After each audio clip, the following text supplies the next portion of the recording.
This is the value of wrestling, the revolutionary force in wrestling podcasting.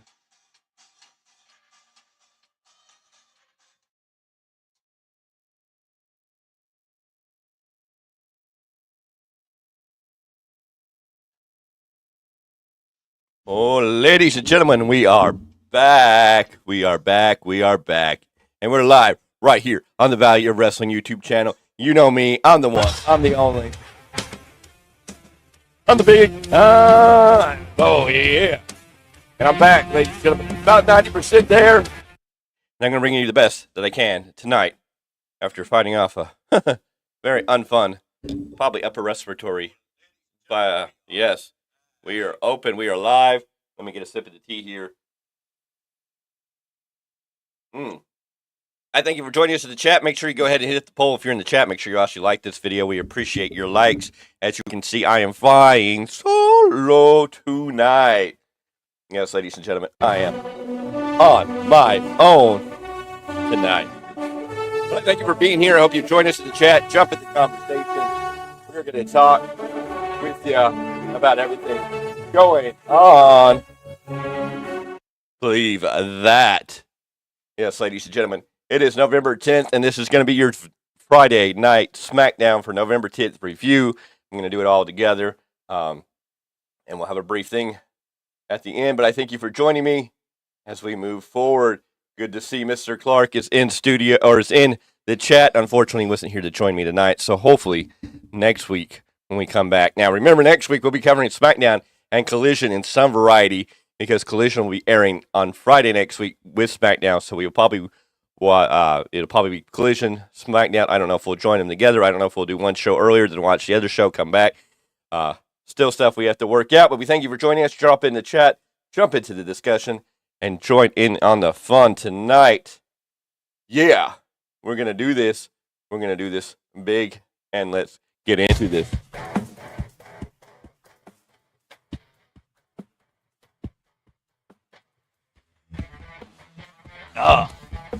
Yeah. So we're live from the Nationwide Arena in Columbus, Ohio, for SmackDown tonight. And we have a special guest commentator, Corey Graves, and his lovely wife, Carmella. There we go. I can talk. I promise you. Had a beautiful baby boy over the week, I guess on a Wednesday. So congratulations to them. We appreciate that and congratulate them on that. So Corey Graves wasn't going to be on commentating. So Kevin Owens talked to one Nick Aldis about being on the commentating table. It was agreed upon. And Nick Aldis just told Kevin Owens there was only one thing. He couldn't get involved with anybody. He couldn't put his hands on anybody or he would be suspended. So that is what we got to talk about tonight. So from here, we got a Crown Jewel review for SmackDown. We got a review for the SmackDown or the Raw War Games, what's going on there. And we got the image of Damage Control of the arrival of Kairi Sane back in WWE. And, of course, we opened the show with Kevin Owens coming out to commentating for the night. Following this, we got the LWO. The LWO was out in the ring, coming out to the ring. Rey Mysterio, Santos Escobar, and I'm forgetting everybody else's names. This is sometimes why I need the backup to make sure I remember all these little details. Gosh. Zelina Vega. How can I forget Zelina Vega's name? Anyways, they all come down to the ring, and they're top. Rey Mysterio gets on the mic, talks about Crown Jewel, talks about how if Logan Paul wouldn't hit the use of the brass knucks, he would have won. And he plans on getting a rematch against Logan Paul for that title very soon. This brings down Carlito. Carlito comes down the ringside playing to his own music, not wearing an LWO shirt. Very strange for a person who's part to be. I can talk. We're just going to have to slow it down and maintain some direction here. But anyways, Carlito comes down, not an LWO shirt, not to LWO music, his own music. He gets in the ring. He goes, are we going to talk about it? We're going to talk about it, or we're not going to talk about it? Carlito's going to talk about it, and Carlito goes into the idea that Santos left the knucks on the apron on purpose. Well, he just said he left the knucks there. There was no real intuition to it being that way. Escobar got upset, and Escobar and Carlito kind of had a moment before Escobar walked away. and left. Ray went after him, and this led into our opening match: Bobby Lashley versus Carlito. The Street Profits in the corner of Bobby Lashley. Rey Mysterio and Zelina Vega left, so the remaining members of LWO are at ringside with Carlito. And this was a decent match. These two just didn't gel together for whatever reason. It wasn't a beautiful match. It wasn't a perfect match, but it was a decent match. We got backstage preview of BFAB watching on when Adonis came up and talked to her. She kind of blew him off. And so we got a good solid match. We eventually had Montez Ford interfere in the match to get a cheap shot on Carlito. After everything kind of broke down, Lashley then hits the spear and gets a pin at 9 minutes, 28 seconds. Again, this match was okay. It wasn't a beautiful match. And, yes, there you go. Mr. Clarke gets us with the Cruz del Toro and Joaquin Wilde. If they were more important, maybe I'd remember their names, or if they were on TV more often. Again, this match wasn't great. It was really just leading to another storyline. After the match, the Street Profits and Bobby Lashley start beating out Carlito. This is when we see the re-arrival of Santos Escobar. He stands outside the ring, decides that he's not going to get in the ring. Rey Mysterio comes charging down with a chair and clears the Street Profits and Bobby Lashley from ringside. They leave. Rey Mysterio and Santos start getting into it. Rey's yelling at Escobar and then goes and checks on, or pushes Escobar and yells at him, and then goes to check on Carlito. Escobar then jumps Rey from behind. Then he goes over to Rey to apologize, helps him back to his feet. This is when Rey attacks him. Then Rey feels bad, so he goes out to apologize and help Escobar back to his feet. Escobar, now they're on the outside on the apron. And so Rey's trying to help Escobar back to his feet, but Escobar shoves Rey into the turnbuckle. Rey falls in a very precarious position. He is now straddling the steps, one leg outside the steps, one leg inside the steps. This is when Escobar charges at the steps, pinning Rey's leg between the steps and the ring post. And we'll have to see how that plays out from there in that moment. And then Kevin Owens does say he turned on a lot of people, but even he wouldn't turn on Rey Mysterio. So, very interesting scenario there. Very interesting situation with how that all played out. Escobar looks like he's fully turned on Rey Mysterio. To me, it seems like that was a little bit of an early of a turn to do that. I think that was jumping the ship in this moment. I think they could have held off and let that brew a little more. Keep the tension going between Carlito and Escobar and Rey, and which side Rey's going to go on. I don't know, kind of built sympathy for Escobar because he's kind of like, hey, he's not family. And Carlito hasn't come out with an LWO shirt. He came out in Puerto Rico at Backlash, yes, but hasn't recently shown his allegiance to the LWO. And so now Rey's trying to say Carlito's family. Carlito kind of came out and started stuff when nobody else was starting. So I don't know. You kind of feel bad for Santos in some of this and wonder, how to play that all out. But you see that Santos, it looks like he's turned on Rey. He later was found in the back. They were trying to interview him, and he basically said Rey got what he deserved. And so we go from there. We get a flashback to Crown Jewel. We get Io Sky versus Bianca Belair. We see the women's world title match, or the women's WWE Championship match at Crown Jewel. And then we see Kairi Sane make her return to WWE TV. And here is Bayley. Bayley is out for a chat. She has a lot of success with Damage Control. She talks up how she's helped Io Sky, how she's helped Dakota Kai, and what her master plan is. So a lot of talk there. And then she eventually calls out Io Sky about what's going on with Kairi. And Dakota Kai, Kairi Sane, and Io Sky come out together. They all come out to Damage Control music. They get in the ring and basically explain to Bayley that they were doing this for her, that they all had a plan of their own, and this was their plan. And this is what's going to make them stronger. And they're trying to take some of the weight off of Bayley. As they're talking, this brings out, they get into the hug, or Kairi Sane. They play a flashback of when we last saw Kairi Sane in WWE with Bayley viciously attacking her. And Kairi Sane decides to say, I forgive you, Bayley. She respects Bayley and forgives Bayley. And so we have a new, stronger damage control. Welcome, Mr. Gobbledygooker, Mr. Miguel Z. Welcome to the party. Glad to see you could join us for a brief moment. Let me tell you, folks, later on tonight, Miguel Z is going to be breaking down the events going on in New Japan Pro Wrestling. Big event tonight that I don't necessarily have the information on right this minute. If you give me 1 second, we can get into it, and then we can talk about it briefly. Why Mr. Z is here giving his support to the one-man show tonight. We have Lone Star Shootout was tonight, brought to you by New Japan Pro Wrestling, and we are going to get a whole breakdown on that later by Miguel Z. He's going to break that all down for you on his podcast on Spotify. And, of course, a lot of his Spotify shows have been up for a while, and we should be seeing those appearing on YouTube here shortly also. But if you want to go over there to Spotify, join him later tonight while he reviews the Lone Star Shootout, where he's going to break down all the matches, all the things that have happened, and what is going to transpire going forward, what we expect on January 4th at Wrestle Kingdom for New Japan Pro Wrestling. Yes, the New Japan Pro Wrestling Shootout. If you're watching this live, awesome. If you're watching this later, always go check out Miguel Z with the Value of Wrestling, New Japan Pro Wrestling, a rebound over there on Spotify. Now, back to what we were talking about. We were talking about Kairi Sane was in there, and she says she forgives Bayley and asks for a hug. And Bayley's like, I don't do that anymore. But Damage Control group hug. So we got Io Sky, Bayley, Dakota Kai, and Kairi Sane giving a group hug. And, well, we won't say much more about that. Anyways, this brings out Bianca Belair. She's talking about the number game, and she says there's other people that Damage Control is pissed off.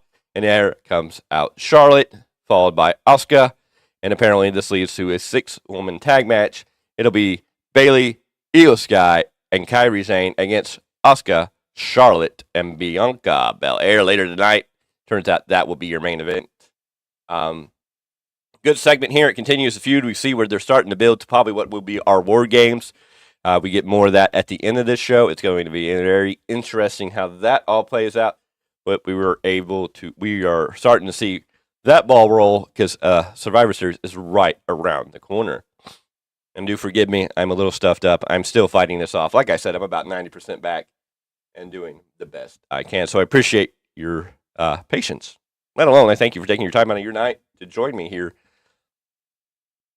Excuse me, for your SmackDown review. Anyways, we get another video package for Dragon Lee. Dragon Lee out to fight Cedric Alexander. And we got another great 5-minute, 51-second match. Destino finishes off Alexander at 5:51. We get a beautiful match. Dragon Lee, of course, going over, getting another beautiful win. A bunch of high spots here. One of those good matches that you expect from these two young guns, and what they have to give.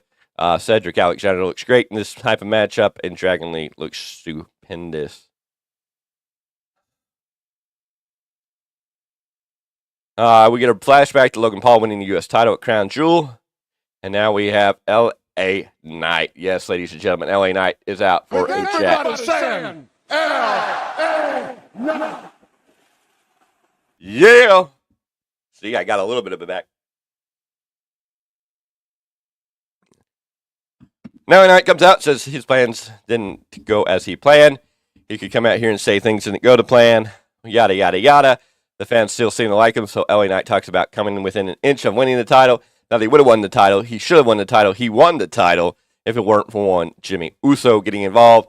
A Knight was robbed. Roman Reigns needs to give Jimmy, he goes on about how he needs to give Jimmy a raise. He needs to do anything to pleasure one Jimmy Uso for keeping Roman Reigns' title around his waist. Knight is not done with the bloodline until he wins the WWE title. Cue the Kangaroo Jackass, as L.A. Knight called him. Yes, the one, the only, Grayson Waller, who's come out to the ring saying Knight's blaming everyone but himself. Maybe Knight just isn't the guy. Knight calls Waller a kangaroo jackass.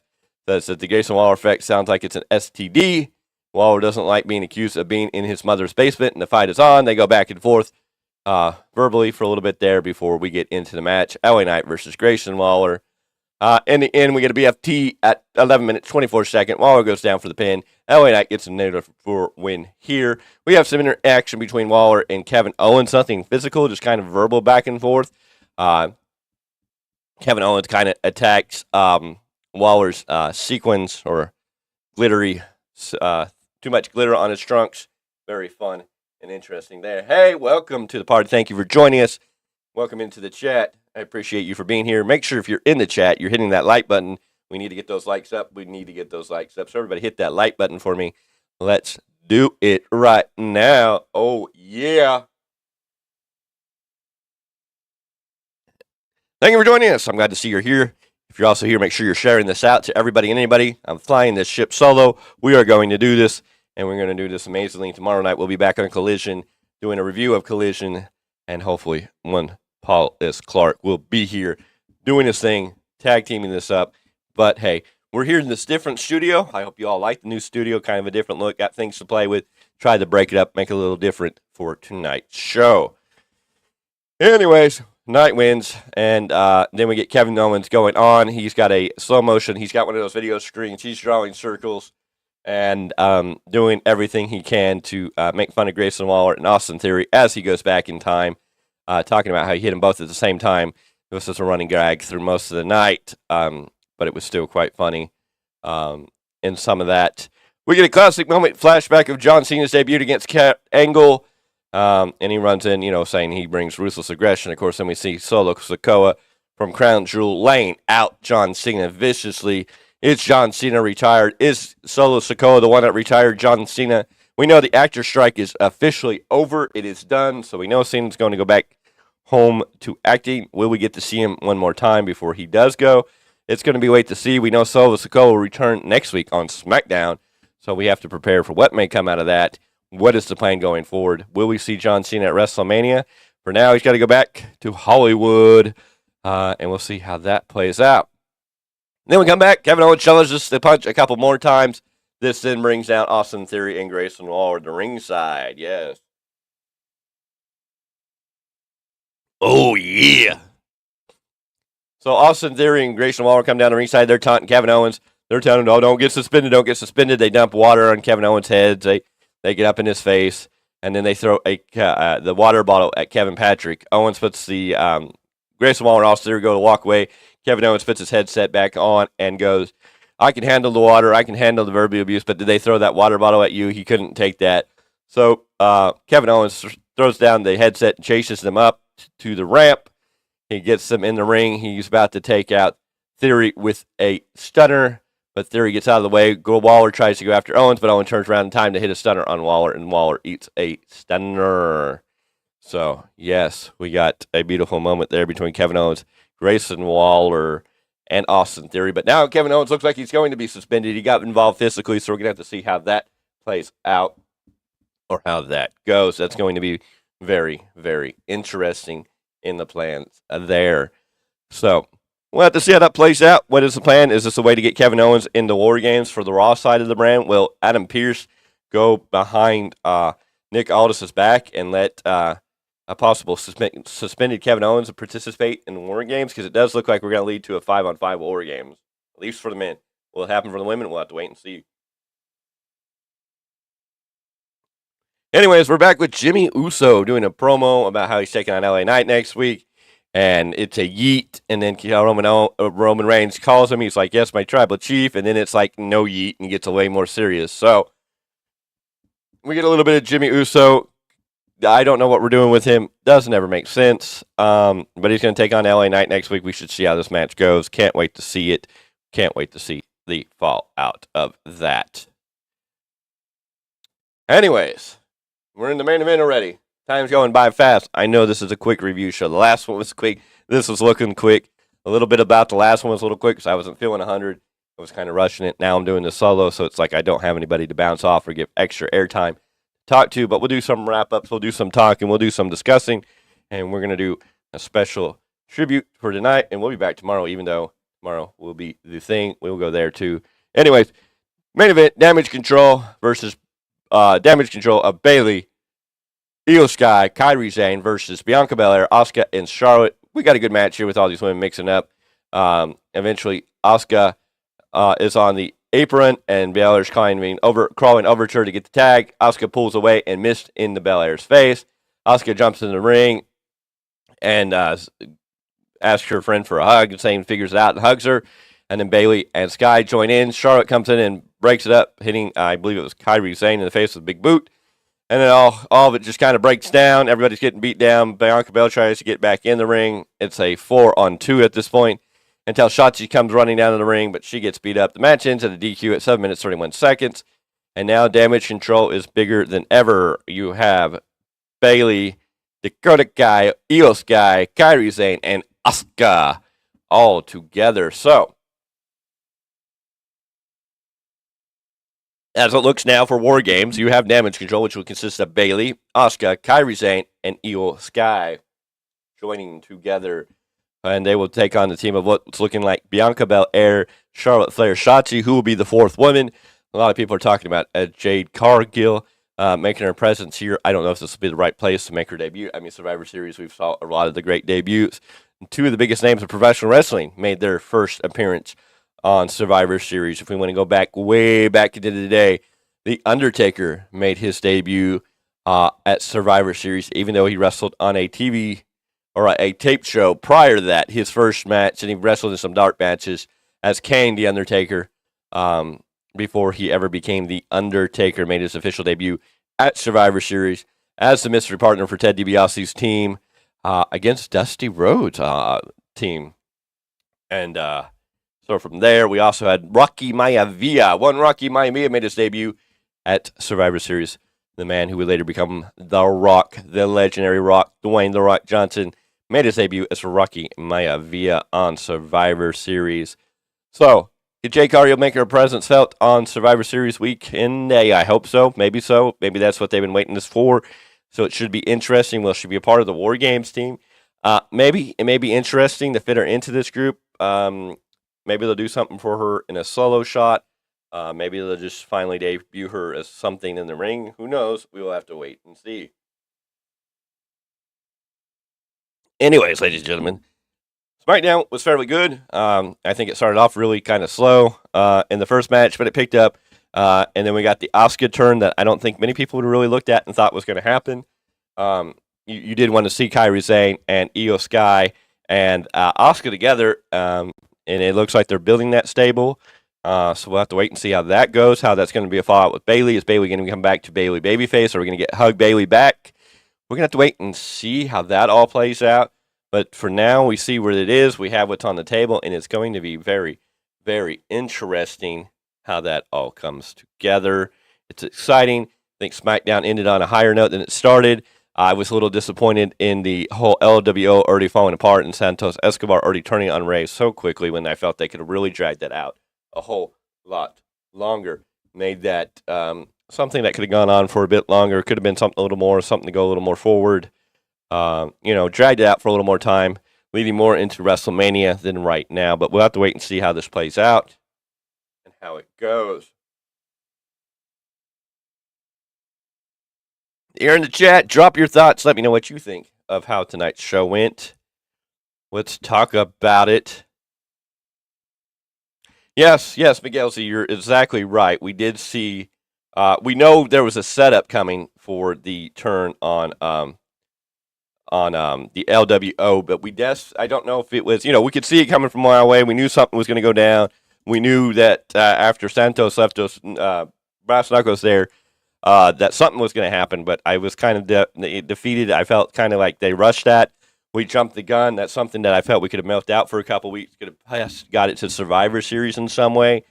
You could have had Bobby Lashley and the Street Profits versus the LWO in a traditional Survivor Series match. It looks like a lot of matches could be some type of Survivor Series match if we built this right. You could have 3-on-3, 4-on-4s if you added the right people in there. I mean, you could have had Bobby Lashley and the Street Profits teaming up with. You could have brought in Adonis in. BFAB could be working Adonis, brought him in to work as a tryout to see if he was going to fit in this group against the LWO of Rey Mysterio, Santos Escobar, Carlito, or you could have left, one of those guys out and mixed up however you wanted. I think you could have a lot of different traditional Survivor Series matches going into this. If you wouldn't have already sent Santos turning on Rey, I think you could also left the window open for Rey to turn on Santos. I don't know if this whole turn worked in a way that totally makes Escobar a heel, because I think you kind of feel sorry for him. I mean, nobody asked him, did you do it on purpose? Was it an accident? Were you not thinking? Why did you lay the nuts there? It was just like automatically, oh, you laid the nuts there. You did it on purpose, so you were the one that caused Ray the title. Yes, we should, as fans, say it looked intentional. But, I mean, the storyline, you could have played on that. Santos could have defended himself a little more. I think we could have got a little more out of that storyline than just that.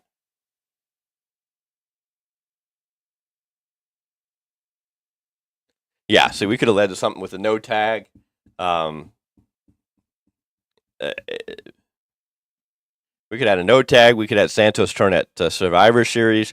We could have saved this to Santos dumping Rey Mysterio out at the Royal Rumble, leading to more tension, more confusion, and built to a good WrestleMania match where Rey Mysterio possibly could have won back the U.S. title at Elimination Chamber. Then you could have Santos and Rey Mysterio fight for the U.S. title. You could have Santos finally come out and go he was upset because Rey kind of took his title match to win the title in the first place. But I think we kind of lost track of everything already now, and that's kind of, disappointing in some ways.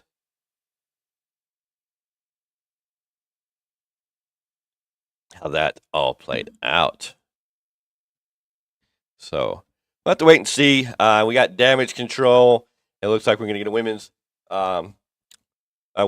War Games. We'll have to see who the 4 women on the other side are. I don't mind Charlotte and Belair in the match. I don't know Shotzi. I get she plays a little part, but I wish they would do a little more with Shotzi to really make her feel like she belonged there. Who the 4th is, I'm really hoping it's not Jade Cargill. I feel that's what they're starting to build towards. I think that would be a bad spot to debut her in. I don't know if she's ready to be a babyface. I think she's a better heel, but of course that's all we've really seen of her is a heel. But what do you all in the chat think of Jade Cargill being the 4th member for the babyface team at War Games? Is this the right direction? This is the right way to do it. And if you're watching this later, you can drop your comments in the chat below too. Speak your opinion, speak what you think, because you're welcome to share your opinion. We all can share our opinions. You all have the right to say what you feel, what you think.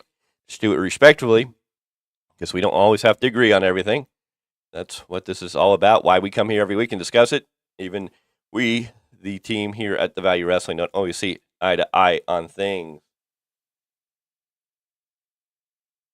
So I'll give the chat a little bit of time to conjure up their thoughts on Jade Cargill joining the babyface team.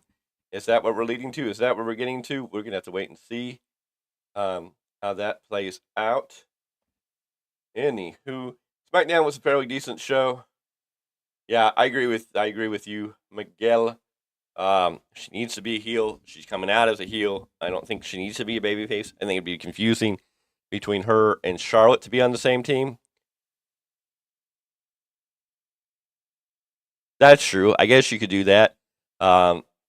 But how's she going to walk out of a War Games? That's the only thing. She's in a cage. Unless she's the last person that just doesn't get in the cage and then walks out because they're getting beaten. I mean, I guess that's how you could really do a screw job finish.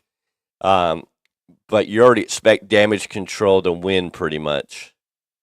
So I don't see why Damage Control would lose at War Games. So I don't know why you would need Jade Cargill to be in there and then not come into the cage, walk off, and leave. I mean, it's a good idea. It could definitely work. I mean, if she was the last person to come in, and then she just walked up to the cage door and then and walked off, and then you had a 4-on-3. You can get some stuff out of that. I don't know if I'd be so hyped for it. Again, I guess we don't really get Jade Cargill in-ring action. We just get another moment of her on screen. It could be interesting. I guess in some ways it could be good, some ways it could be bad. It'll be interesting. They find wire. See, now you're trying to go I think that's a little much. I mean, to find wire cutters to cut her way out of the ring, I think that's a little over the top, ridiculous. I think that would be like a Vince McMahon move. I just think she wouldn't get in the ring. If she's involved, I think she'd come up to the cage. They'd open the door, and then they'd be waiting for her to come in, and then turn around and walk away. But then you give a 4-on-3 to the heels that you feel should already win this match. I don't see why Bianca Belair or Charlotte or even Shotzi really needs a win over any members of Damage Control. Especially since you've got this new thing. Now, how this plays out with Asuka, Kairi Sane, and Io Sky forming this little side group with Bayley, who Bayley you could already see is very hesitant about this, and what role Dakota Kai plays in all of this is going to be very interesting. Could Bayley get kicked out of Damage Control before we even have this match and then join the babyface team as their mystery fourth partner? And then who knows who the fourth person for the heel team would be if Dakota Kai ain't cleared to wrestle? I mean, that's a lot to happen in like 2 weeks' time. I know that's a lot to like fit into everything, but I mean, you could kind of do that. I don't know where you have. I guess you're leading to Bayley versus Io Sky at WrestleMania. So at some point, Bayley's intrepidation to all of this is going to come to fruition as we move forward, because soon enough, whatever she thinks is happening is going to happen. A three-way miss to Bayley. At some point, very possible. Very possible. But I would have to wonder when. Is money, or is War Games the right place for that to happen? Is that, do they all miss her and walk out after they've beaten everybody? Do they miss her and leave Bayley alone? Does this War Games match actually end in any type of finish? Or do we get multiple crosses? I mean, do we get Jade Cargill as the babyface fourth member but doesn't get in the ring and walks out? Do we have Io Sky, Kairi Sane, and Asuka all miss Bayley and leave after they've beaten down the babyfaces and walk out, leaving Dakota Kai on the outside confused about who she's with, leaving Bayley missed in the face? Do the babyfaces get a cover in that moment and get a 1-2-3 to win in the end? Or does it just get all thrown out? That could be an interesting twist. They could boot Bayley out or does Bayley cost the team? Is Bayley the one that's going to get to eat the pin, and then the next SmackDown she's going to get misted? So that might be the deal. You may have had the 4-on-3, but Bayley messes up, and one of the baby faces get the pin 1-2-3 on Bayley, and on the next SmackDown, then you get Bayley misted. Could be interesting. Can we get a War Games that ends in no finish? Could you get a no contest? Could be very interesting. I mean, if you got Bossy Bayley and the group of Asuka, Io Sky, and Kairi Sane got upset and decided, hey, we don't want to tolerate this anymore, and decided to turn on her at the last moment, I mean, it'd be very, very interesting what we're going to get going into Survivor Series. We kind of see where the men's match is going. I believe there's going to be one more member for each team. Kevin Owens getting suspended like he did seems very interesting to me, and it makes it seem like he may be going over to join the Raw team. I think this is going to be something that Adam Pearce is going to be able to be like, well, you suspended him from SmackDown, but you can't suspend him from Raw to continue this little bit of feud between Raw and SmackDown.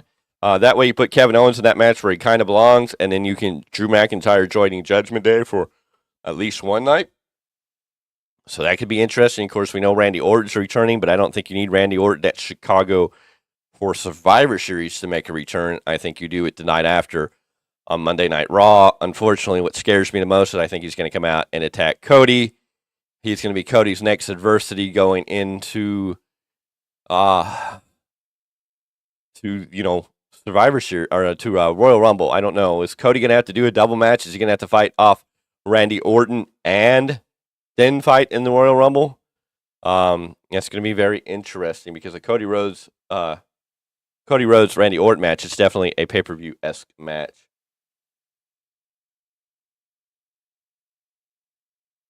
Yeah, no, I Mr. Clarke, I mean, you're exactly right. You're expecting we are expecting Bayley to be separated. We can see the seeds are planted there.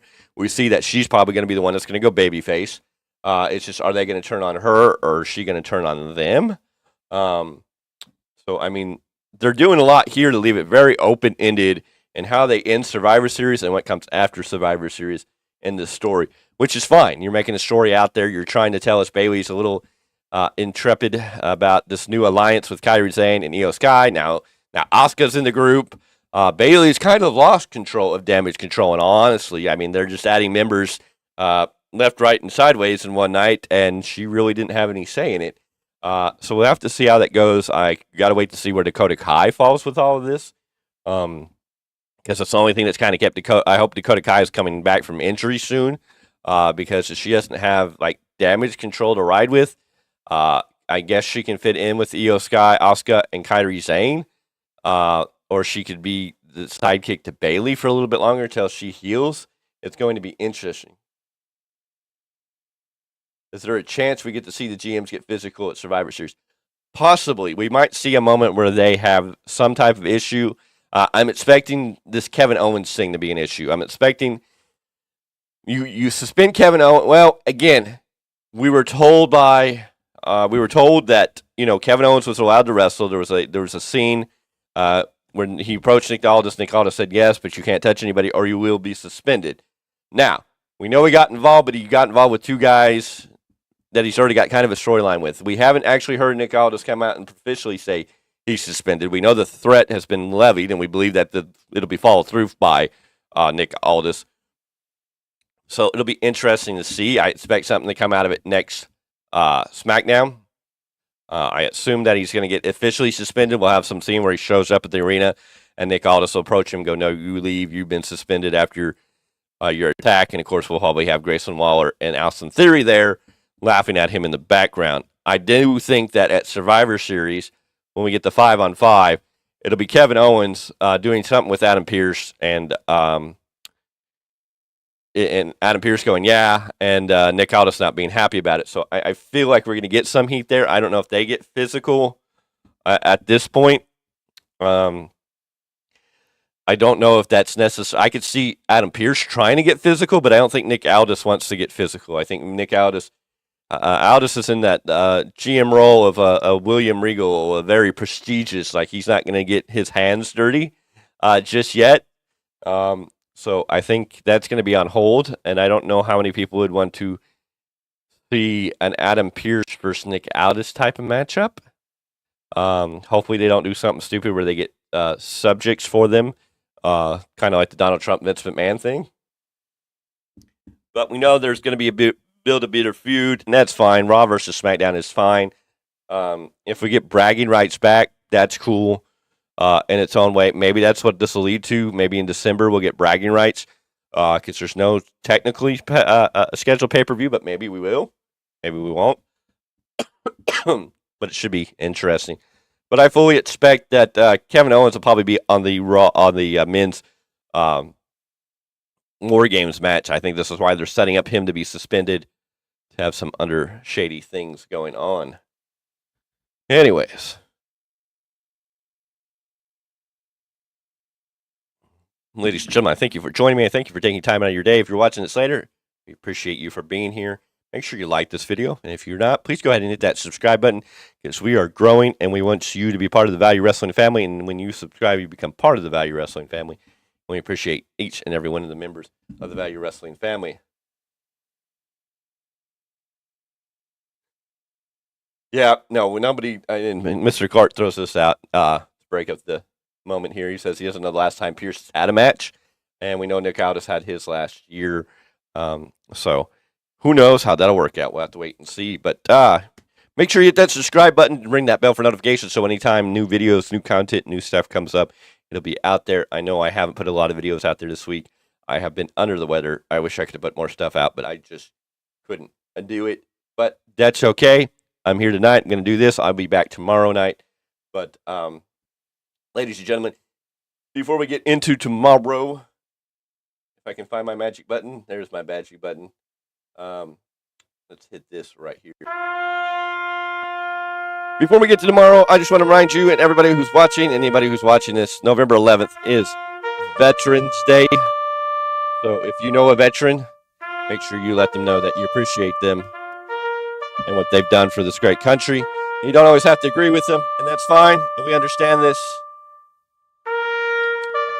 But think of it, because they've done a lot for you and your country, even if you don't completely understand it. And tomorrow's a day to sit and reflect on the many men and women who have given the ultimate sacrifice.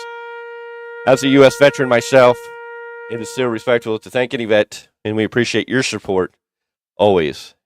and I will be having fun tomorrow on Veterans Day, doing what I do, and then I will be here tomorrow night with Collision, and I'll be back hopefully with Mr. Clarke in studio doing this show as a tag team, doing what we do best each and every week.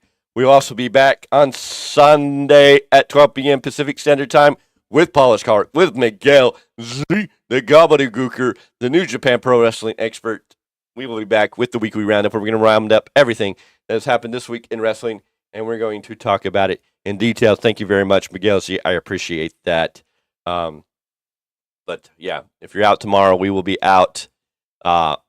It's one of those days. You got to love it. There's a lot of places that give out free food, and it's a wonderful thing to go out and be able to enjoy a nice meal in this stage when a lot of things are expensive. So if you see a veteran out tomorrow, shake their hand, tell them thank you, and understand that, sometimes things happen in life that are beyond our control, and there are men and women who step up to take charge of the cause to help keep us free and allow us to live in a land that we get to have the choice, the options, and the way we want to live our life. We may not always agree with the way this country is being led, but at the end of the day, this is still the best dang country in the world, period. And I will stand on that mountain. And, yeah. Anyways, ladies and gentlemen, this has been the Value of Wrestling. This has been your This has been your Value of Wrestling Smackdown review for the date of November 10th, 2023. So if you're watching this later, that's what today's date was. We'll be back next week to do the same thing. We're going to be back tomorrow night for Clinton. We're going to be back on Sunday for the weekly roundup. We're going to round up everything about professional wrestling. Ladies and gentlemen, let me get out of here. Let me quit talking. As you always know, as I always say, until the next episode. Yes. I got to click all the way back through all my buttons. Yes. Bye. Let me get out of here and say good night, ladies and gentlemen. Let's get this out cue, and we can call it a night.